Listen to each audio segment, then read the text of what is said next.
সুপ্রিয় দর্শক শ্রোতা, সম্প্রতি ঢাকা রিপোর্টার্স ইউনিটে আয়োজিত এক সভায় একজন ইসলামী চিন্তাবিদ বলেছেন যে কোরআন মানুষের পক্ষ থেকে লেখা এক কিতাব। এই কোরআন মানুষের পক্ষ থেকে লেখা এক কিতাব না মহান আল্লাহ রাব্বুল আলামিনের কর্তৃক প্রেরিত কিতাব। এই সম্পর্কে আপনার কাছ থেকে কোরআনের আয়াত অনুযায়ী কোরআন দ্বারা আপনি কিছু বলেন। মহাবিশ্বকর গ্রন্থ আল কোরআনে সূরা বাকারা আয়াত 23 নম্বর আয়াতে বলা হয়েছে, ওয়াইন কুনতুম ফি রাইবে মিম্মা নাজ্জালনা আলা আবদিনা ফাতু বিসূরাতিম মিন মিসলিহি। যদি আপনাদের মধ্যে সন্দেহ হয় আমার বান্দাদের মধ্যে নাজিলকৃত এই যে কিতাব সম্পর্কে, ফাতু বিসূরাতিম মিন মিসলিহি, তাহলে একটা সূরা নিয়ে আসেন। ওয়াদউ শুহাদাকুম মিন দুনিল্লাহ, আর আপনারা সবাইকে ডাকুন আল্লাহকে ছাড়া, ইন কুনতুম সাদিকিন, যদি আপনারা সত্যবাদী হয়ে থাকেন। যে সত্যবাদী হয়ে থাকলে আপনারা সবাইকে ডেকে একটা সূরা তৈরি করুন। ফাইন লাম তাফআলু ওয়া লান তাফআলু, যদি আপনারা না পারেন তাহলে কোশ্চিন কালেও পারবেন না। ফাত্তাকুল আন-নারা আল্লাতী কুদুহান নাসা ওয়াল হিজারা উইদ্দাত লিল কাফিরিন। যে মানুষ এবং জিন এবং ফেরেশতা সকলে মিলে এই কোরআনের মধ্যে কোরআন কেউ তৈরি করতে পারবে না। তো সেই চ্যালেঞ্জ, এটা হলো আল কুরআনুল কারিম, এটার চ্যালেঞ্জ দেওয়া হয়েছে। তো এই কোরআন কখনো কেউ রচনা করতে পারবে না, এটা আল্লাহর পক্ষ থেকে এসছে, এটা মানুষ রচনা করে নাই এবং মানুষ মুদ্রিত করে নাই এবং মানুষ আল্লাহর নামে চালিয়ে দেয় নাই। আপনি ফাতু বিসূরাতিন মিন মিসলিহি, মানে ফাতু বিসূরাতিন মিন মিসলিহি, অনুরূপ সূরার মতো একটা সূরা, অনুরূপ as like as it is, অনুরূপ সূরার মতো একটি সূরা বলছেন। আল্লাহ একটি সূরার কথা বলেন নাই। As like as it is মানে মিন মিসলিহি, মানে এই অনুরূপ অনুরূপ অনুরূপ একটা সূরার কথা বলছেন। এরপর মানে আল্লাহ তো আরও চ্যালেঞ্জ দিয়েছেন, সেইগুলো একটু বলেন মেহেরবানি করে। 11 নম্বর সূরায় 10টা সূরার কথা বলা হয়েছে, অন্যান্য জায়গায় একটা আয়াতের কথা বলা হয়েছে।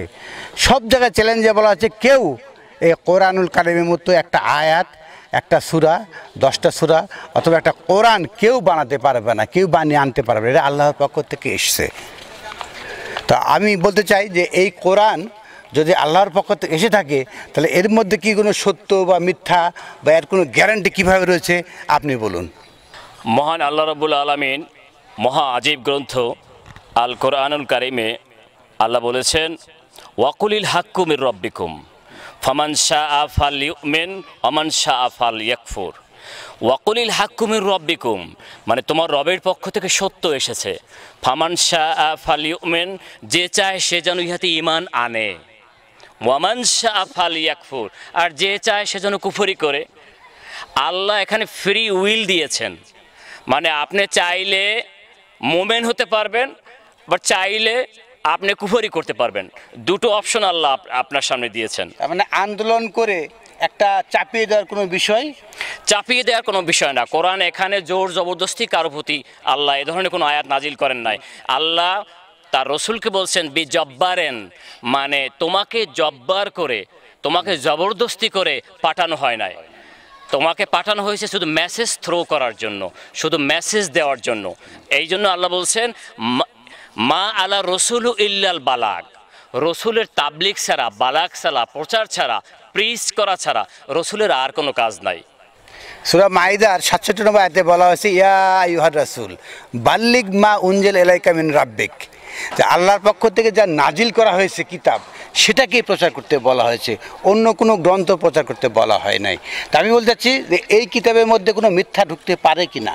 না, এই কিতাবের মধ্যে মহা আজীব গ্রন্থ এই কিতাব, এটা এই কিতাবকে আল্লাহ বলছেন কওলান সাকিলান। কওলান সাকিলান মানে ওয়েটফুল ভার্স, ওজনওয়ালা কথার কিতাব, ভারী কথার কিতাব। এটা কোনো গল্প উপন্যাসের কিতাব না, আপনি পড়লেন পড়লেন, না পড়লেন, এটা কোনো গল্প উপন্যাসের কিতাব না। এটাকে আপনার চিন্তা ভাবনা করতে হবে। আপনি যদি তাদাব্বুর তাকাফুর না করেন তাহলে এই কিতাব থেকে আপনি কিছু নিতে পারবেন না। আর আল্লাহ বলেন সূরা ফুসসিলাত 41 নম্বর সূরার 42 নম্বর আয়াতে আল্লাহ বলেন লা ইয়াতিহিল বাতিলু মিন বাইনি ইয়াদাইহি ওয়ালা মিন খলফিহি তানজিলুম মিন হাকিমিন হামিদিন, মানে বাতিল মিথ্যা এতে অনুপ্রবেশ করতে পারে না, না সামনে থেকে না পিছন থেকে, এটি প্রজ্ঞাময় সব প্রশংসিতের পক্ষ থেকে নাজিলকৃত। তার মানে এর মধ্যে কোনো বাতিল, কোনো মিথ্যা, কোনো ভোগাস, কোনো ফলস ফেব্রিকেটেড এ ধরনের কোনো কিছু এই কিতাবে, এই কোরআনের ভিতরে আসতে পারে না, এটা আল্লাহ ঘোষণা দিয়েছেন। যে মহাবিশ্বকর গ্রন্থ আল কোরআন কিভাবে মানুষের হাতে আসলো, সূরা বাকারা আয়াত 52তে যেটা বলা হয়েছে ওয়ালাকাত আতায়না মুসা আল কিতাব, আমি মুসাকে কিতাব দিয়েছি, কাফায়না মিন বাদে বীর রাসুল, রাসুলের পরে এটাকে পরিপূর্ণ করেছি। তাহলে মুসাকে আল্লাহ হাতে হাতে কিতাব দিয়েছে। সূরা বাকারা আয়াত 136-এ যেটা বলা হয়েছে যে কুলু আমান্না বিল্লাহ, আপনারা বলুন আল্লাহতে বিশ্বাস করলাম, ঈমান আনলাম, অমা উনজিলা আলাইনা, যা নাজিল করা আছে আমাদের প্রতি, অমা উনজিলা ইলা ইব্রাহিম ইসমাইল ইসহাক ওয়া ইয়াকুব ওয়াল আসবাত, অমা উতিয়া মুসা ঈসা অমা উতিয়া নাবিউন মির রাব্বিহিম। তাহলে মুসা ঈসা এবং অন্যান্য নবীদেরকে কিতাব হাতে হাতে দেওয়া হয়েছে। আর আমাদের কিতাব দেওয়া হয়েছে নাজিল করে। তাহলে কিতাব আসার দুটো ধরন, একটা হলো নাজিল হওয়া, একটা হাতে হাতে দেওয়া। এই কিতাব কখনো কেউ লেখে নাই, এটা আল্লাহ হাতে হাতে দিয়েছেন মুসা নবীকে। সুপ্রিয় দর্শক, মুসাকে যে কিতাব দেওয়া হয়েছে ফুরকান, এই কিতাবটা আমরা কিভাবে পেলাম? মহাবিশ্বকর গ্রন্থ আল কোরআনের সূরা ফুসসিলাতের 43 নম্বর আয়াতে যেটা বলা হয়েছে, ভাই কোরআন কিভাবে আমরা পেলাম, আর এই কোরআনের সাথে কি মুসার কিতাবে মিল আছে? এই মহা আজীব গ্রন্থ এই কোরআনের সাথে মুসার কেতাবের পুরোটাই মিল আছে। কেননা আল্লাহ বলছেন মা ইয়াকুলু লাকা ইল্লা মা কদ কিলা লিরাসূলি মিন ক্বাবলিকা ইন্না রাব্বাকা লাযু মাগফিরাতিন ওয়া যু ইকাবিন আলিম। তোমাকে যা বলা হচ্ছে তোমার পূর্ববর্তী রাসূলদেরকেও তাই বলা হয়েছিল, নিশ্চয়ই তোমার রব একান্তই ক্ষমাশীল এবং যন্ত্রদায়ক আযাবদাতা। আমরা বুঝতে পারলাম যে মহাবিশ্বকর গ্রন্থ আল কোরআনে যা রয়েছে এবং পূর্বের যে নবী রাসূলের যে কিতাব দেওয়া আছে এই একই কিতাব, এর মধ্যে কোনো পার্থক্য নেই। আমরা মনে করি কখনো তৌরাত, কখনো ইনজিল, কখনো আল কোরআন, অতএব তৌরাত ইনজিল আল কোরআন এর মধ্যে কোনো পার্থক্য নেই, একই কিতাব। এবং তৌরাত যেটা বলছি আমরা, সেটাকে মুসাকে হাতে হাতে দেওয়া হয়েছে, সেই ধারাবাহিকতায় আল কোরআন আমাদের হাতে এসছে। এটা কোনো মানুষ কখনো লেখেনি, কোনো মানুষ প্রিন্ট করে নাই, এবং কোনো মানুষ লিখে আল্লাহর নামে চালিয়ে দেয় নাই। সুপ্রিয় দর্শক শ্রোতা, আমরা মহাবিস্ময়কর গ্রন্থ আল কোরআনের যে সকল আয়াত নিয়ে আলোচনা করলাম, এর বিষয়বস্তু ছিল যে কোরআনের আন্দোলনের যে সম্প্রতি যে রিপোর্টার্স ইউনিটে কোরআনের আন্দোলন শিরোনামে যে সংবাদ সম্মেলন হয়েছে, এই সংবাদ সম্মেলনের শিরোনাম ছিল কোরআনের আন্দোলন। আসলে শ্রোতা মণ্ডলী, কোরআনের কোনো আন্দোলন হয় না।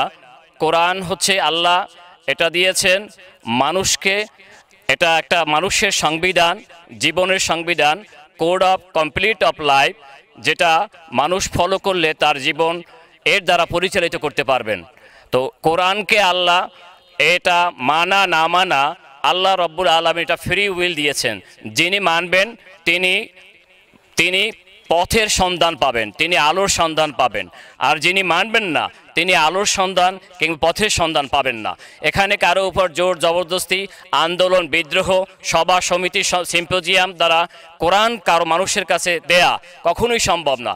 যদি এ ধরনের কেউ কোনো কথা বলে যে কোরআনের আন্দোলন, কোরআনের মুভমেন্ট, তাহলে সেটা কোরআন বিরুদ্ধ হবে।